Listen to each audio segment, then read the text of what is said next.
Sage Agung Yilong tidak punya pilihan selain menyerah pada saat ini. Setelah menjadi sombong dan mendominasi Laut Semesta Selatan selama bertahun-tahun, dia telah melihat banyak hal. Mengikuti kakak laki-lakinya, dia telah melihat banyak guru sejati dan juga melihat jatuhnya banyak orang kuat. Beberapa orang paling terkenal dan berkuasa di alam semesta juga sangat malu dan sengsara ketika mereka meninggal, dan itu tidak terhormat. Dan mata Qin Chen saat ini acuh tak acuh terhadap segalanya, cukup untuk membuatnya merasa takut dan terintimidasi. Saudara Qin, kakak laki-laki tertua saya pasti akan mengagumi dan mencintai guru seperti Anda. Jika saudara Qin tertarik, saya ingin memperkenalkan saudara Qin ke klub naga hitam kita sebagai menteri tamu. Saya ingin tahu apa yang diinginkan saudara Qin. Sage Yilong terus merasa cemas. Dia tidak berani berjudi. Dia bahkan tidak berani mengancam Qin Chen secara langsung, tetapi mengingatkannya secara terbuka dan sebagai leluhur diam-diam tentang identitasnya masyarakat naga hitam. Lagi pula, setelah lama tinggal di kekuatan gelap seperti perkumpulan naga hitam, dia terbiasa melihat beberapa orang gila. Banyak orang di perkumpulan naga hitam sangat tidak bermoral dan akan membunuh sesuka hati. Latar belakang. Jika Anda peduli dengan latar belakang Anda, maka latar belakang itu akan berguna. Terlebih lagi, Sage Agung Yilong telah bertanya sebelumnya di Menara Duo Bao. Asal-usul Qin Chen tidak diketahui, dan dia bahkan mungkin bukan dari Laut Semesta Selatan. Dia membunuhnya di kota Nanyuan dan bersembunyi kembali ke Laut Semesta. Aku pergi untuk membalaskan dendamnya. Pertapa Agung Yilong dari masyarakat naga hitam yang agung, apakah Anda begitu rendah hati? Saya masih lebih menyukai sikap Anda yang sulit diatur sebelumnya. Qin Chen meremas hati kaisar dan dengan lembut menerapkan kekuatan, dan petapa. Agung Yilong segera mengencangkan kakinya tapi gemetar. Saudara Qin, kamu bercanda. Menjadi nakal tergantung pada siapa kamu berada di depan. Saudara Qin, bagaimana saya bisa bersikap nakal di depanmu? Sage Agung Yilong tertawa bersamanya, tetapi pada saat yang sama dia ketakutan dan marah di dalam hatinya. Jika dia bisa, dia ingin memotong Qin Chen menjadi beberapa bagian dengan 1000 pisau. Tapi dia tidak punya pilihan. Hidupnya ada di tangan orang lain, jadi dia hanya bisa menyerah. Dia patuh seperti burung puyuh, dan dia bahkan tidak berani memikirkan balas dendam sedikit pun. Lagi pula, tuan seperti itu bisa melihat ke dalam hati orang. Jika pihak lain memiliki takdir yang bisa mengintip ke dalam pikiran batinnya, dia sekarang berteriak dalam hatinya untuk kembali dan membiarkan kakak laki-lakinya membalas dendam itu. Dia takut tidak akan mampu mempertahankannya. Anda hanya bisa berpura-pura sia-sia, dan menunggu sampai Anda benar-benar keluar dari masalah, lalu memikirkan bagaimana cara membalas dendam. Saudara Qin, apa yang dikatakan oleh Petapa Agung Yilong benar. Nenek moyang masyarakat naga hitam paling suka merekrut talenta dari Laut Semesta, dan mereka sangat kaya. Jika saudara Qin bisa menjadi menteri tamu di masyarakat naga hitam ke depannya tidak akan sedikit, menggembirakan dan memberi selamat. Namun, Mo Yun samar-samar merasakan ada sesuatu yang salah dan buru-buru tersenyum dan berkata, sekarang saudara Qin telah mengambil hati kaisar dari Sage Agung Yilong, dia telah dihukum sedikit. Saya pikir Sage Agung Yilong juga telah mengetahui bahwa sebelumnya perilakunya salah. Jika saudara Qin masih tidak puas, bagaimana kalau meminta Petapa Agung Yilong untuk menebus hatinya sebagai hukuman berat? Keluarga Mo Yun ingin Sage Agung Yilong menderita kerugian besar di kota Nanyuan mereka, tetapi mereka tidak berani membiarkan Sage Agung Yilong benar-benar mengalami kecelakaan di kota Nanyuan mereka.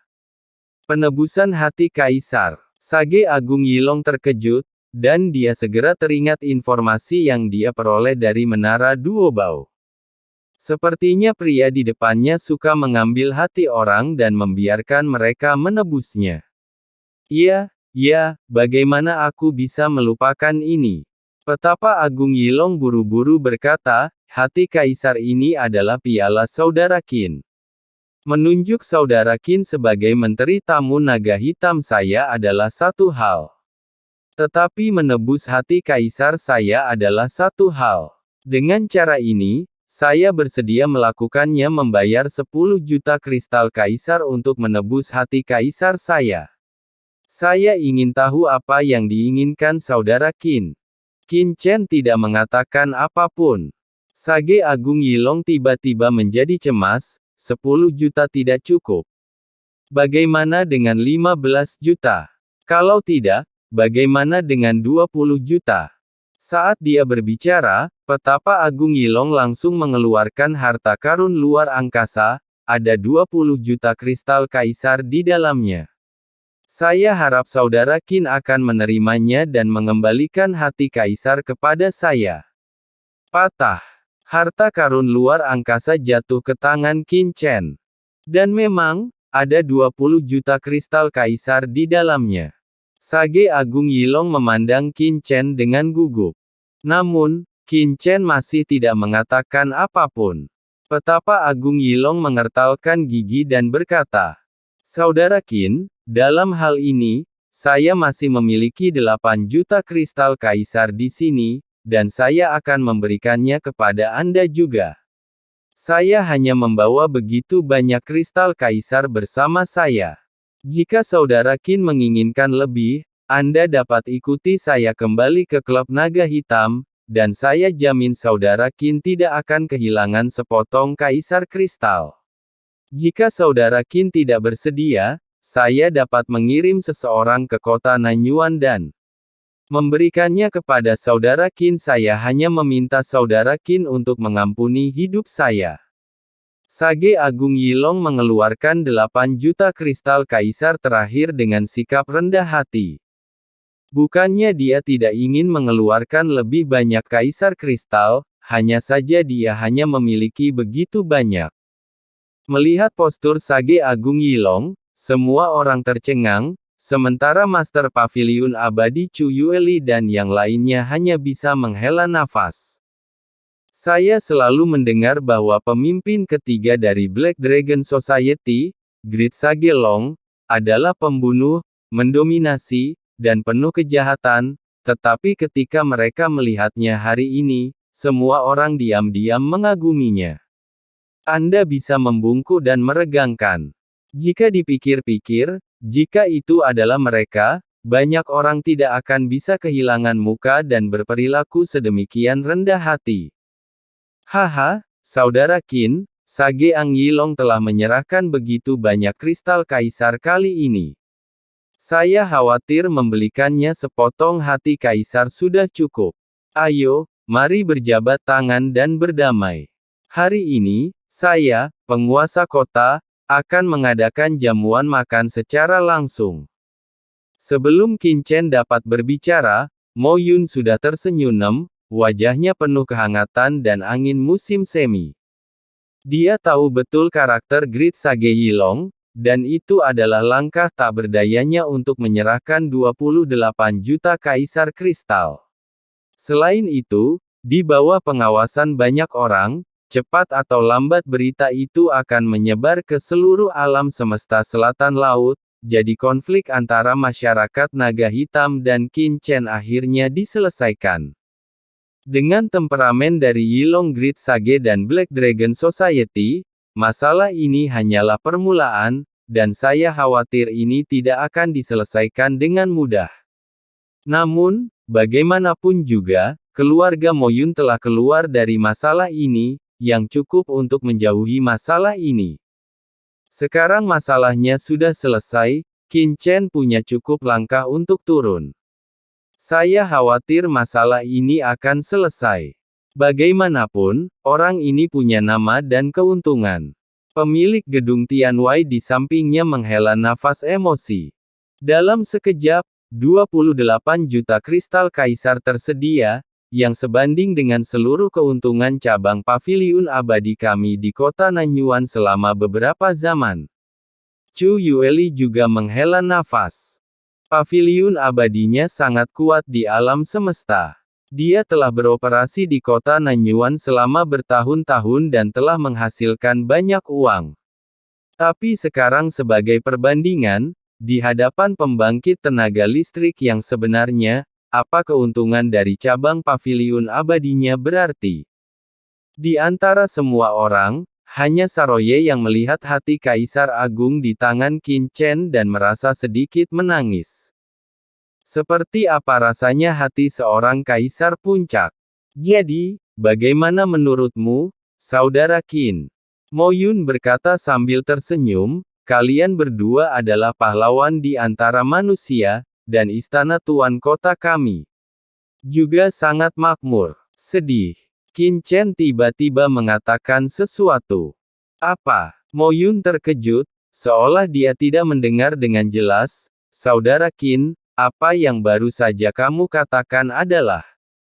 Aku bilang menyedihkan. Qin Chen menoleh dan menatap Mo Yun Kue, apakah ini cara keluarga Mo Yun Anda menangani sesuatu? Apakah ini cara istana tuan kota Nanyuan menangani sesuatu? Membeku, wajahnya senyuman Mo Yun berangsur-angsur berubah menjadi jelek, dan dia mengerutkan kening. Saudara Qin, apa maksudmu dengan ini? Tapi, apa maksudnya? Qin Chen menghela nafas, melihat dunia yang luas dan kota Nanyuan yang terbatas, sepatah kata. Percakapan dan tawa, mengubah perang menjadi persahabatan, dan pemakaman menjadi kebahagiaan. Semua orang tampak tenang dan cuaca cerah setelah hujan. Kemudian semua orang duduk dan berbicara dan tertawa gembira. Minum dan minum, seolah-olah tidak terjadi apa-apa. Tapi bagaimana dengan nyawa mereka yang meninggal di tanah suci Tai? Apakah ada yang peduli? Apakah mereka baik atau jahat? Tidak bersalah atau pantas. Sebagai penguasa kota Nanyuan, pernahkah Anda memahaminya? Pernahkah Anda benar-benar peduli terhadap mereka? Qin Chen memandang Mo Yun Kue. Wajah Mo Yun menjadi sangat suram. Sebagai penguasa kota-kota Nanyuan, saya tidak tahu bagaimana melindungi orang-orang di bawah komando saya, dan saya tidak tahu bagaimana melindungi orang-orang yang tidak bersalah. Saya hanya tahu bagaimana berdamai satu sama lain ketika saya keluar. Saya tidak bisa mengatur para komandan di bawah komando saya. Dan membiarkan mereka berkolusi dengan kekuatan gelap untuk melakukan kejahatan dan mengalahkan musuh yang kuat.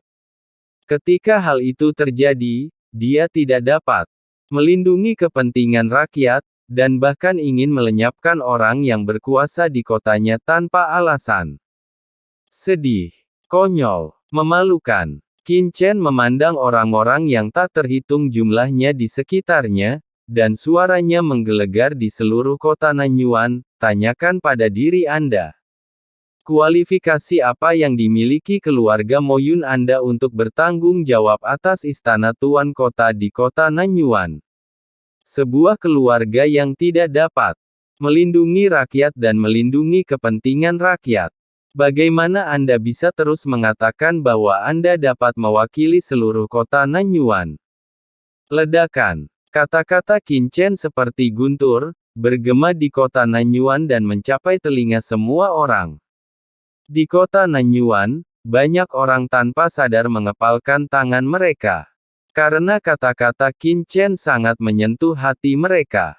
Ilong Gritsage, seorang pria yang membantai secara sembarangan tanpa alasan di kota Nanyuan.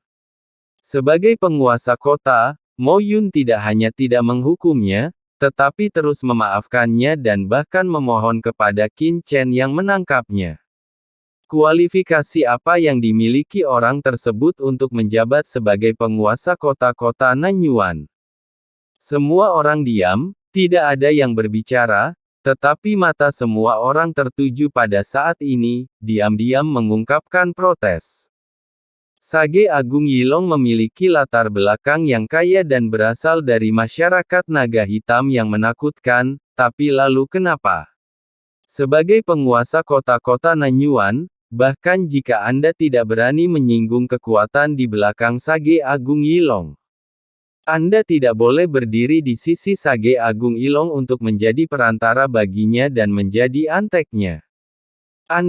Wajah Mo Yun membiru dan putih, tapi dia tidak bisa mengucapkan sepatah kata pun. Masyarakat naga hitam memang kuat. Qin Chen melihat hati kaisar di tangannya, hanya karena keluarga Mo Yun takut, bukan berarti semua orang di dunia takut. Klik. Suara retakan kecil bergema di antara langit dan bumi. Tapi seperti guntur, itu bergema di tangan orang kuat yang tak terhitung jumlahnya seperti Mo Yun. Tidak, hentikan. Orang bijak Yilong mengeluarkan suara ngeri. Di bawah pandangan semua orang yang tidak percaya, Qin Chen dengan lembut menggunakan tangan kanannya untuk menghancurkan hati Sage Agung Yilong di tempat, dan kemudian melemparkannya ke mulut Saroye seperti sampah.